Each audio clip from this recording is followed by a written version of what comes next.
Hello friends, welcome to Let's Learn and Teach. We are going to discuss audiolingual method or army method. And let's discuss.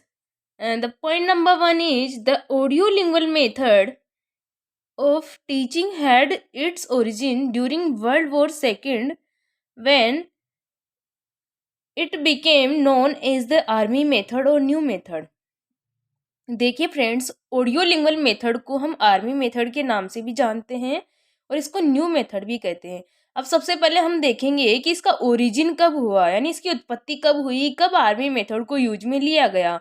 तो audiolingual method of teaching had its origin, यानी teaching का जो audiolingual method या army method या new method है, इसका origin जो है वर्ल्ड वॉर सेकेंड के दौरान हुआ। कब हुआ? वर्ल्ड वॉर सेकेंड के दौरान हुआ। When it became known as the army method और न्यू मेथड, जब ये किस तरह जाना गया या किस नाम से जाना गया था? आर्मी मेथड या न्यू मेथड के नाम से। यानी जब ऑडियोलिंगुअल मेथड की उत्पत्ति वर्ल्ड वॉर सेकेंड यानी द्वितीय विश्व युद्ध के दौरान हुई, तब ऑडियोलिंगुअल मेथड को आर्मी मेथड या फिर न्यू मेथड के नाम से जाना जाता था। अब देखिए फ्रेंड्स, इसको आर्मी मेथड क्यों कहा गया है? बिकॉज जो ये ऑडियोलिंगुअल या आर्मी मेथड है, ये सोल्जर्स के लिए यूज किया गया था। यानी आर्मी में जो सोल्जर्स थे उनको टारगेट लैंग्वेज सिखाने के लिए या इंग्लिश लैंग्वेज सिखाने के लिए ऑडियोलिंगुअल मेथड का यूज किया गया था, और इसी वजह से इसका नाम आर्मी मेथड रख दिया गया, क्योंकि इसका यूज सबसे पहले आर्मी में किया गया सोल्जर्स के लिए। Audiolingual method gives emphasis to ear training particularly for speaking proficiency, यानी भाषाई दक्षता बढ़ाने के लिए इसमें ईयर ट्रेनिंग पर क्या दिया जाता है? जोर दिया जाता है। यानी जो जिसको भी हम अपनी टारगेट लैंग्वेज सिखा रहे हैं, तो वो क्या हो जाए? बोलने में प्रोफिशिएंट हो जाए, यानी उनको दक्षता हासिल हो जाए अपनी स्पीकिंग में। उसके लिए उनको क्या दी जाती है? ईयर ट्रेनिंग का मतलब है कि जो भी स्ट्रक्चर्स उनको सिखाए जाते हैं वो बार बार सुनाकर या एक दूसरे से कन्वर्सेशन करवाकर सिखाए जाते हैं। देखिए, जो आर्मी मेथड है या ऑडियोलिंगुअल मेथड है, it is similar to direct method की तरह ही है। जिस तरीके से डायरेक्ट मेथड में डायरेक्ट लैंग्वेज सिखाई जाती है, no use of mother tongue होता है, सेम वैसे ही ऑडियोलिंगुअल मेथड में होता है।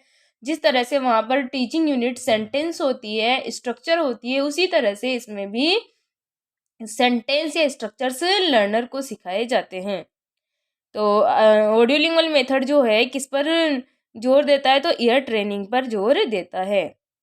नेक्स्ट इज ALM, यानी ऑडियोलिंगुअल मेथड। ALM की full form audiolingual method is based on BF Skinner's behaviourist ideology, which believes that learners can learn through reinforcement।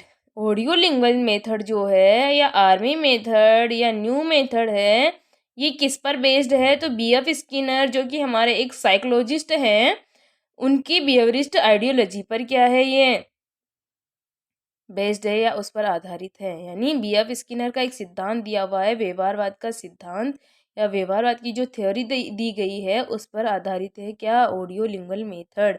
Which beliefs, यानी BF Skinner की जो behaviourist ideology है वो किस पर believe करती है कि जो लर्नर है वो भाषा को किस तरह सीखते हैं? रीइंफोर्समेंट, यानी पुनर्बलन के थ्रू सीखते हैं।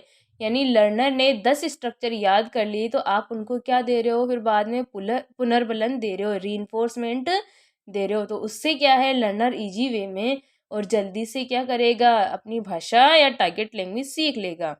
तो अगर आपको एग्जाम में पूछा जाए कि ऑडियोलिंगुअल मेथड कौन से साइकोलॉजिस्ट की थियरी पर आधारित है, तो आप आंसर करेंगे BF Skinner.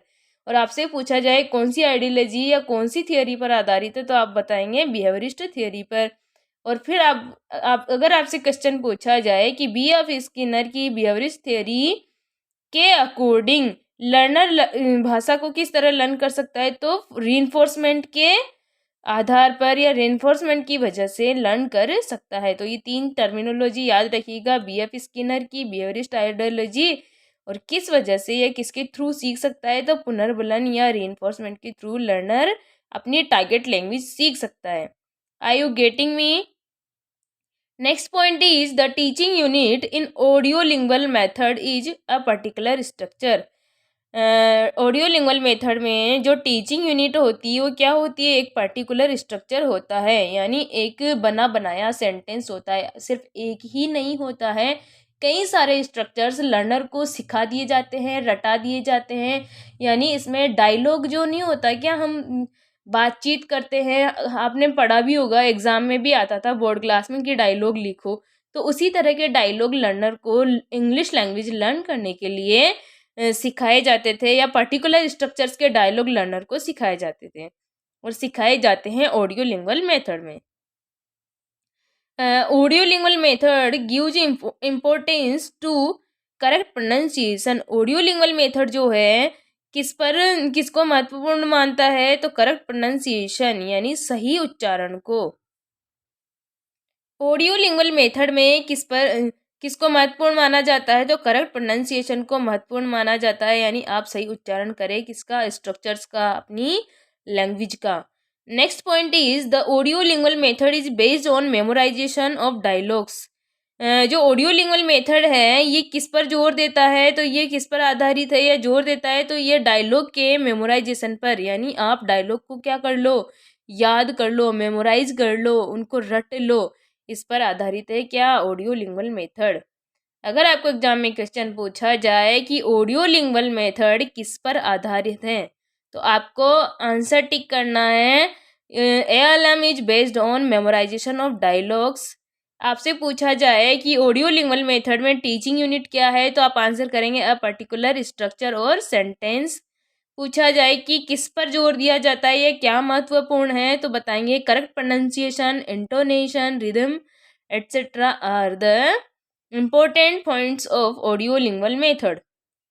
Next point is ALM demands memorization of structures based dialogues. यानी ऑडियो लिंगुअल मेथड में किसकी डिमांड होती है, किसकी ज़रूरत होती है, तो डायलॉग पर आधारित स्ट्रक्चर्स की ज़रूरत होती है। आपने पढ़ा होगा डायलॉग किस तरह से लिखते हैं, दो इंसान आपस में एक दूसरे से इंग्लिश लैंग्वेज में किस तरह से बात कर रहे होते हैं, वो होता है डायलॉग। जैसे ए इंसान है, एक बी इंसान है, दोनों आपस में कम्युनिकेट कर रहे हैं एक दूसरे से, तो उनके बीच में किसी टॉपिक को लेकर क्या बात हो रही है, तो वही होता है डायलॉग। तो इसमें किस पर जोर दिया जाता है या किस चीज़ को याद करवाया जाता है, तो डायलॉग पर आधारित स्ट्रक्चर्स को याद करवाया जाता है। अब आपका डायलॉग ऑफिस से रिलेटेड हो सकता है, टीचर से आप डायलॉग कर सकते हैं, पेरेंट्स से कर सकते हैं, अपने फ्रेंड से कर सकते हैं, अपने रिलेटिव से कर सकते हैं। तो इसी तरह से आर्मी में सोल्जर्स को डायलॉग के स्ट्रक्चर सिखाए गए, रटवाए गए, ताकि वो क्या कर पाए, इंग्लिश लैंग्वेज को इजीली सीख पाए। और इसी वजह से ALM का नाम क्या रखा गया, army method. Next point is in ALM the desired goal is linguistic competence. ALM में जो डिजायर्ड गोल है वो क्या है, लिंग्विस्टिक कॉम्पिटेंस, यानी आपको भाषाई दक्षता प्राप्त हो जानी चाहिए, यही इसका क्या होता है, उद्देश्य होता है। ALM का मेन उद्देश्य या डिजायर्ड गोल क्या है, तो वो है लिंग्विस्टिक कॉम्पिटेंस, यानी भाषाई दक्षता। यानी विद्यार्थियों को स्ट्रक्चर्स याद करवा के या उनको मेमोराइज करवा के या रटवा कर क्या कर दो, आप उनको अपनी टारगेट लैंग्वेज में दक्षता हासिल करवा दो, प्रोफिशिएंट कर दो, उनको लिंग्विस्टिक कॉम्पिटेंस हासिल हो जाना चाहिए। Next point is the ALM forbids the use of students native language. Audio lingual method में लर्नर्स की या विद्यार्थियों की जो नेटिव लैंग्वेज है, पैतृक भाषा है या MT है, जो मातृभाषा है, उसको बिल्कुल भी यूज नहीं किया जाता, उसको नकारा जाता है। फॉरबिड यानी मना है, यानी नेटिव लैंग्वेज या मदर टंग का यूज करना ALM में बिल्कुल मना है, यानी आप बिल्कुल भी मदर टंग का यूज करके भाषा नहीं सीख सकते। अगर आपको ALM के थ्रू भाषा सीखनी है तो आप कैसे सीखेंगे, डायरेक्ट सीखेंगे, जिस तरह से आप डायरेक्ट मेथड में सीखते थे, स्ट्रक्चर्स को याद करके, सेंटेंसेस को याद करके, सेंटेंसेस ही बोलकर, ना कि word to word. Next is ALM focuses on structure and form. ALM जो है किस पर ध्यान देता है, तो ये स्ट्रक्चर पर ध्यान देता है, यानी आपका जो स्ट्रक्चर है वो सही है या गलत है उस पर ध्यान देता है। एंड फॉर्म, और उसके फॉर्म पर ध्यान देता है, यानी वो सही वे में बना हुआ है या नहीं। सही वे का मतलब है कि वो ग्रामेटिकल करेक्ट है या फिर नहीं। तो एलम जो है स्ट्रक्चर और उसकी फॉर्म पर ध्यान देता है कि ये ग्रामेटिकल सही है या नहीं। More than meaning and grammar, यानी किस पर कम ध्यान देता है, अर्थ और ग्रामर से ज़्यादा ये सेंटेंस के स्ट्रक्चर पर ध्यान देता है। यानी आप ऐसी लैंग्वेज यूज करो स्ट्रक्चर्स के थ्रू जिससे सामने वाला क्या कर ले, आपकी भाषा को समझ ले, और वो एकदम करेक्ट होना चाहिए। Next point is linguistic competence is the goal. देखिए पहले भी पढ़ चुके हैं यहाँ पर। तो एएलएम में क्या गोल होता है, लिंग्विस्टिक कॉम्पिटेंस ही गोल होता है। एएलएम का उद्देश्य क्या होता है, लिंग्विस्टिक कॉम्पिटेंस यानी भाषाई दक्षता ही एएलएम का गोल होता है। एक्यूरेसी इज़ वेरी इंपॉर्टेंट, यानी ग्रामर की नॉलेज होना भी उतना ही इम्पोर्टेंट है। यानी आप जो भी स्ट्रक्चर यूज कर रहे हो वो करेक्ट होने चाहिए। एक्यूरेसी यानी ग्रामेटिकली आपके स्ट्रक्चर्स क्या होने चाहिए, करेक्ट होने चाहिए। Next point is the teacher pays attention to pronunciation, intonation and fluency. जो टीचर है वो किस चीज़ पर ध्यान देता है ऑडियो लिंगुअल मेथड में, तो टीचर जो है प्रोनाउंसिएशन यानी उच्चारण पर, इंटोनेशन यानी तारतम्यता पर, और फ्लुएंसी यानी आप उस भाषा को फ्लुएंटली यूज कर पा रहे हैं या नहीं, इसी चीज़ पर अध्यापक बल देता है। अध्यापक किस चीज़ पर ध्यान देता है, तो प्रोनाउंसिएशन, इंटोनेशन एंड फ्लुएंसी पर ध्यान देता है, यानी भाषा में ये तीनों चीज़ें जरूरी है।